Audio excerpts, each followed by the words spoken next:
start by asking you both how you met Jimi. I was trying to think of that the other day. Do you remember? I mean, I know we went over to Willa Kenzie. Yeah. Is that where we met him at that barbecue? Yeah, 1996, and I think it was June or Summer, something like. It was summer. Yeah, for sure. Because Paco was, it was 6 months old.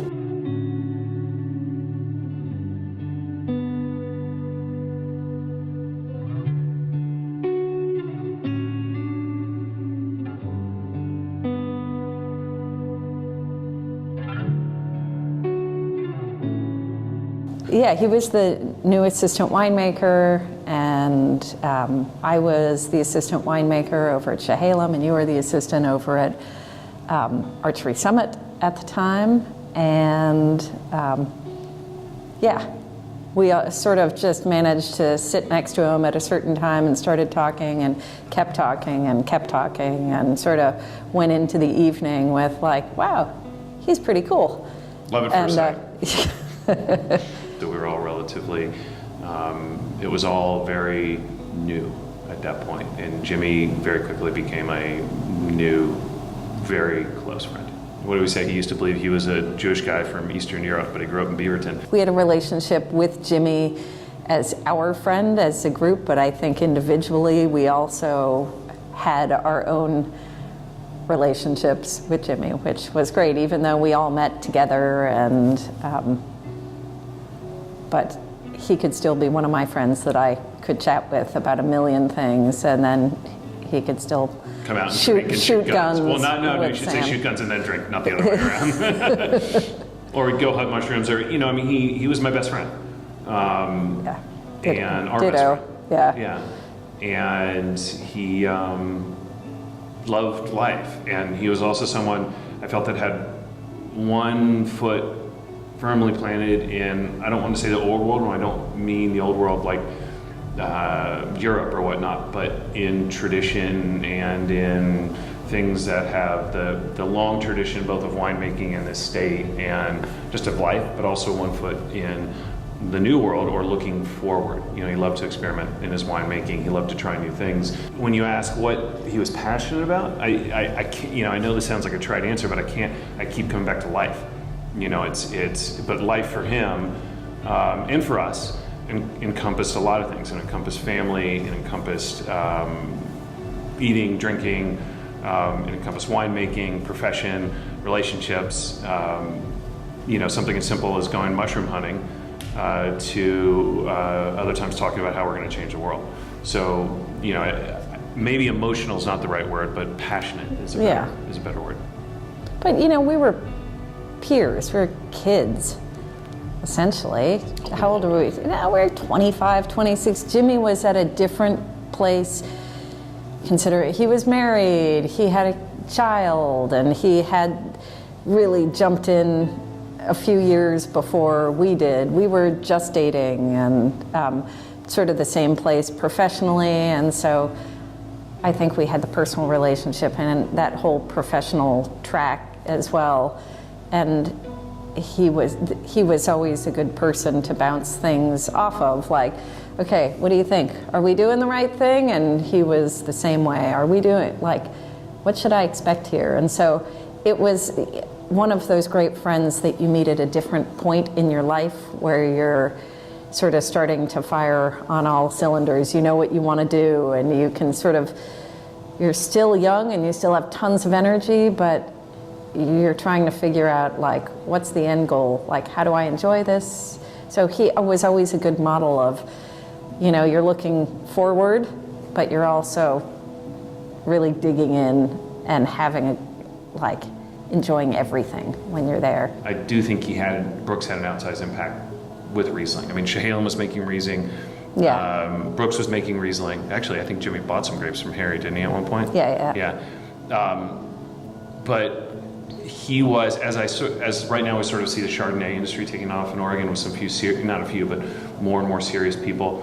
I think Brooks certainly played a large role in that nucleus of that seed for planting a renewed interest in serious Riesling in Oregon, which has had a bumpy ride, but certainly Jimi was there at the foundation. You know, he's friends with Ernie Lowson. It was something that was important to him.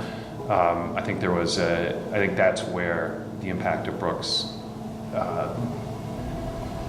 was larger than the case amount, and certainly continues to this day. I don't want to call Jimi the grandfather. Maybe the godfather's a better description than grandfather. One of the godfathers of Oregon Riesling, for sure. Yeah. We saw Pascal the other day. It's also neat to see him, you know, from, you know, someone that we knew at 6 months old and playing in the dirt and, you know, part of our lives growing up, to see him now, like, as a man. We went to Jason's house. I mean, it's amazing to see all these people that are still together. We went to Jason's house for dinner. When was that? Was it post-harvest? I can't even remember. It was raining out.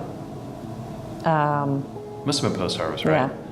And there's this picture of our son, Theo, who was born in 2002. So just when Jimi was the first person to see Theo after he was born, the first person to come and visit us. Jimi was there when we bottled our first vintage of A to Z as well. But had this picture of Pascal sort of kneeling down, talking to Theo, just sitting in a chair. You know, I wish Jimi could have seen that. And in some ways, you know, he is. But I look at that picture and it's just part of Jimi's there. So it's part of Jimi's at every dinner that we get together and raise a glass to him, you know, if not physically, then certainly spiritually. But that hit home last year for me to see those, you know. Yeah, to see Paco. Paco all grown Theo, up. You know. Well, and Oliver. I was, like I said, I was pregnant when Jimi died, and so our son Ollie was born on Pascal's birthday, which I always thought was pretty cool. Epiphany, right? Tomorrow. Yeah, tomorrow. His middle name is James. Well, his name's, Yeah. it's James Francis, actually, which is two of Jimi's names, so. He's anyway. right around. When you guys did decide you were going to help keep Brooks going and you met with Janie, and what were you hoping to accomplish with that 2004 vintage? What was it, or at least your part of Brooks, what were you hoping to accomplish with it? I think at that point it was just do what we thought Was right. was right and what Jimi would do, you know, do what we thought would make the best wines. I mean, right, we're heading into harvest and just sort of not knowing which way is up. And I think it was, from all I can recall, is it was trying to do the best we could do, something we thought Jimi would also be proud of and love. I don't know. I can't even remember. We liked the same style wines. We Drank a lot of wine.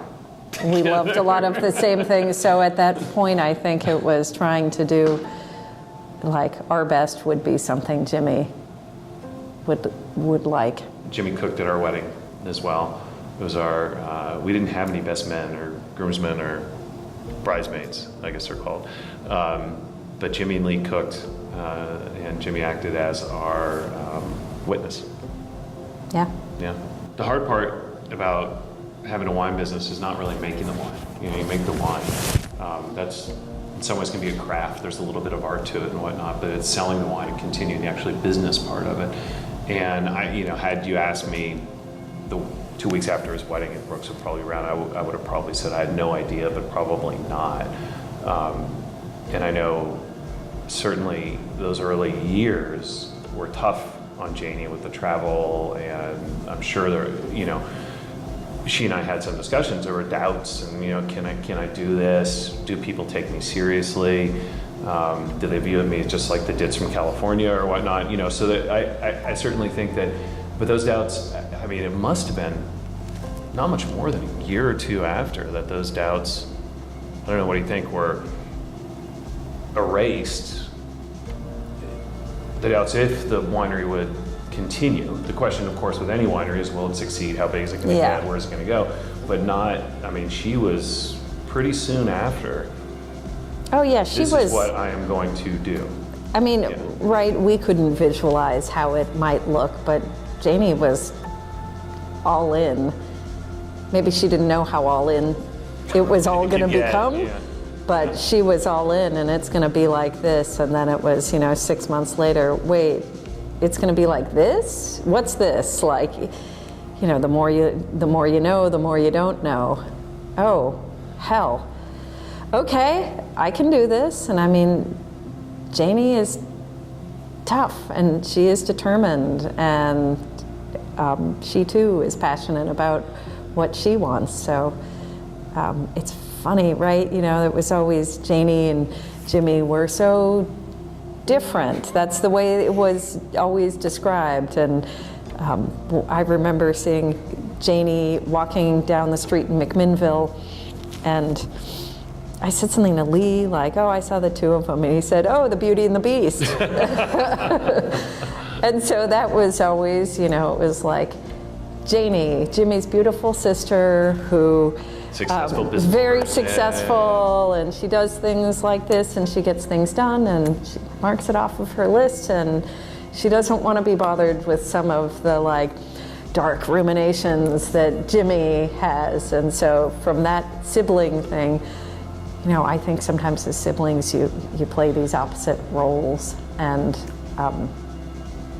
I've never asked Janie directly, but she's probably taken on a lot of that passion that Jimi had, and been able to, like I said earlier, reach to a place that maybe she wouldn't have if this whole thing hadn't been turned upside down.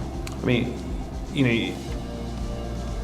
I think this goes without saying, is Janie's gone through, in that period in her life, I mean, what a change. What hardship.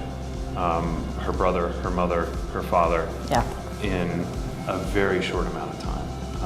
And I think that this is, I don't know, I've never asked her this, so I'm making a big leap and a big assumption, but I can't imagine that Brooks is not, in some ways, part of a legacy or an extension of that family,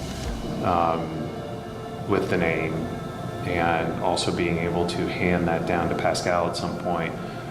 And if the people can't be around, then something that, frankly, for all of us is almost just as good as a family, a vineyard, a community, Yeah. to be able to nurture that and to grow that is, I would imagine for Janie, it's not only a passion, but a drive. And it's something that really, connects her back to her family up here in Oregon. And it's pretty special. Yeah, I mean, that period of her life was unimaginably difficult. And to see something that's so amazing and beautiful grow out of that is pretty cool, pretty awe-inspiring. Yeah. They lost both their parents in a really short period of time. And we knew Jimi throughout all of that, but never knew Janie. So I think that was interesting about how, trying to continue to build that side of the family for Pascal and for her kids. It's probably important along the way. It'll be I don't interesting know, to see I if never asked. No, sorry. Yeah. It'll be interesting to see if Pascal takes it on. I don't know. I mean, it Yeah, seems like but- he has every intention to, but life is life, and Yeah. I mean, he doesn't, yeah. that can be It tough, should- right? I It know. shouldn't be he doesn't have to, yeah. Yeah. If he wants to, that's great. Anyway. Yeah. Probably my best memory is not one. It's many joined into one, but just sitting around a dining room table and enjoying life and talking about the past and talking about the future. So there's not one, but that for me, whether it's in Jimmy's backyard or on the porch of our house in Dundee or whatnot, that memory is special. So we used to do this harvest party every year, And I think it was just at our house, but we cooked, like I said, we cooked this animal. We had a lamb and a pig It's and a a pre-harvest, pig leg, pre-harvest party, and we'd invite all these interns and whomever. And one year we did it, we roasted this goat, which looks, I gotta say, it looks like a dog sort of when you're roasting it on a spit. And we had the goat head, and didn't we like put it on a steak or something like I that? don't And Pascal know. was like, ah, you know, and he's wearing all camouflage, and he'd been rolling around playing Army in the Dust, and Jimmy was so proud, you know, that's my boy. and that was that day is definitely, yeah, high on my list. All of those, you know, you expect the unexpected. Like, that's not the way you would have expected Jimmy to die. And Jimmy would do big things and all of that. You don't expect, you know, something invisible. So I think those just fears of life, when you see somebody who lives large and then something silently happens, I think that's something that personally among the other, you know, the tighter group maybe resonates in a way. I mean, Jimmy, even months before, had gotten in a motorcycle accident, and he said, that's it. As much as he loved motorcycles and he loved all of that, he was like, you know what? There was that blink where I possibly wouldn't have been here for Pascal, and I can't risk that, and I'm done. And I'm not gonna ride motorcycles again. So he was like, that was just way too scary. And now I sort of get what people are saying. And so you hear these like dialing back and reprioritizing and all of that, and then stuff like this happens. So I think there's that other thing, part that resonates among the tighter group, or just any person who's like, shit, and then this can happen. So What killed Jimmy was unseen, but for me, it's so appropriate. It was his heart. You know, I mean, he loved strongly, and you know, I think if you had asked Jimmy, you know, how he would have preferred to go, that probably would have been up there. He had a lot of heart. yeah,